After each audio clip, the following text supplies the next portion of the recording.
Hey everyone, Ariel Adams here with theblogtree.com. This is the Romain Jerome Titanic DNA T-Oxy 3 watch. The Titanic DNA collection was really the watch which put Romain Jerome on the map. And the story of Romain Jerome and its various ownership and leadership and all that is kind of an interesting story. I think the brand started with a golf watch, if I recall correctly.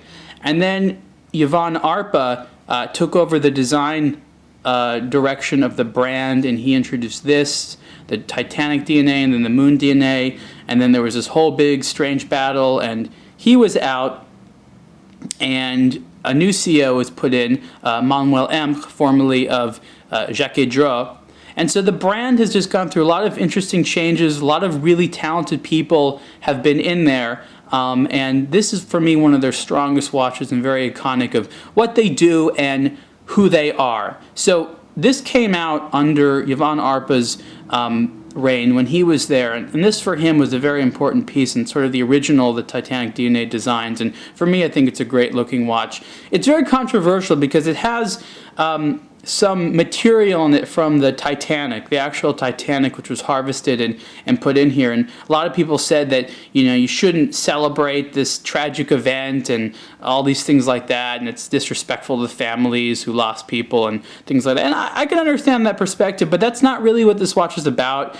It's more about celebration of hard-to-find things. It celebrates those people. It's a reminder of them. It's bringing back some to the surface. And, you can see here on the back, there's this nice engraving of the Titanic. And, even though this happened a long time ago, it was a very, very important part of our history as passengers and travel, because this was something that was a really intense ship. There was a lot of marketing behind it. It was supposed to be unsinkable, and it sank. And it really has affected our own perception of the safety of things we travel in. So today with airplanes, for example, we're super, super careful, and even the slightest problem, the government and the manufacturers really get on top of. So I think the Titanic had a lot to do with that, and watches have had a very strong connection with travel for a long time. So I don't think it's like a disrespectful thing. And if you don't like the concept, that's okay. But you don't have to sit there and think that the people that came up with it are crazy. So the question a lot of people have asked me is, how much of the Titanic is in this watch? Well, there's a reason it's called the Titanic DNA. And that's because there's not a lot. So the various versions have different types of looks, but if you can see here, there's this bezel, which is kind of a brown metal, and that's oxidized steel. And that steel, maybe it's not steel, I don't know exactly, I think it's steel, is made from a series of different metals. So there's two types of metals in here that are involved with the Titanic, and there's small amounts in here. It's in here, but there's only small amounts. So one of it is metal from the shipyard in Ireland where the Titanic was made.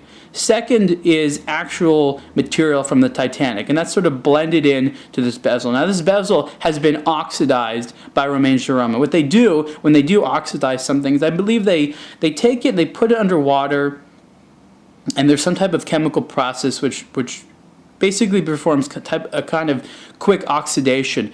And for me, what's really, really interesting is that Yvon Arpa he has this fascination with, I want to use the term decay. It's not exactly true, but he interested like deconstructionist things, organic things.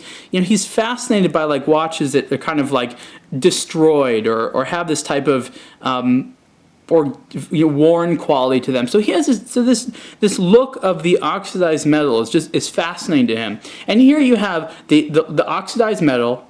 You have this one happens to be in rose gold or pink gold, the brushed tones and then the polished tones, and then you have steel screws in there. So you have a combination of colors and textures. The dial itself, probably hard to tell here, is also textured. It's not just a matte black.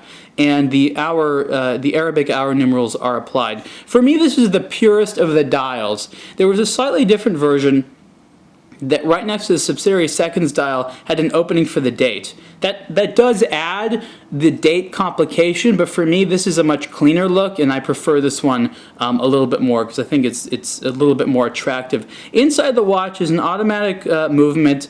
It's done by Jacquet, which is also called Concepto, that a lot of brands work with. The strap is rubber. The detailing here is great. It's a really fun watch. It's good looking, and it's very, very easy to read. I think it's one of the most attractive designs that Yvonne Arpa has come up with. For me, it's a masterpiece, not just in concept, but I think there's going to be sort of an ongoing quality to this.